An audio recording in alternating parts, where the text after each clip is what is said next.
Hello everyone, welcome to Cookist. আপনারা কি জানেন কিভাবে আসল আর নকল মশলার পার্থক্য বোঝা যায়? চলুন আজকে আমরা জেনে নিই।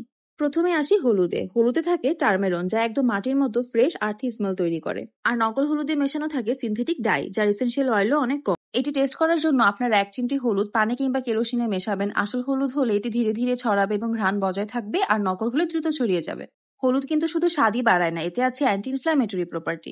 মরিচের ক্ষেত্রেও তাই। মরিচে থাকে ক্যাপসাইসিন, যা একটি ঝাঁঝালো স্বাদ দেয়। 1 চিমটি মরিচ পানিতে দিলেও যদি তা আসল হয়, তাহলে তা ধীরে ছড়াবে এবং অ্যারোমাটা বজায় থাকবে, আর নকল হলে খুবই দ্রুত ছড়িয়ে পড়বে। মরিচ কিন্তু শুধু ঝাল দেয় না, এটি আমাদের মেটাবলিজম বাড়ায় এবং আমাদের হার্টকেও সাহায্য করে। আর পরের মশলা জিরা। আসল জিরায় থাকে কিউমিনালডিহাইড, যা একটি সুইট এবং বাদামের মতো ঘ্রাণ দেয়। 1 চিমটি জিরা প্যান কিংবা চামচে আগুনের সংস্পর্শে আনলে যদি সেটি আসল হয়, তাহলে তার থেকে একটি তেজস্বী মশলাদার ঘ্রাণ বের হয়, আর নকল হলে একটি কেমিক্যাল স্মেল বের হয়। জিরা শুধু স্বাদই দেয় না, এতে থাকে অ্যান্টিঅক্সিডেন্ট, যা আমাদের শরীরে ফ্রি রেডিকেলস কমায়। আরো কিছু কুইক টিপস। কোনো মশলার রঙই খুব বেশি ব্রাইট হলে সাবধান, সেটি নকল হতে পারে। আসল মশলা হবে পাউডারি, আর নকল হলে থাকবে লাম্পস। এরকম আরো হিডেন হ্যাকস জানতে সাবস্ক্রাইব করুন কুকিস্টে।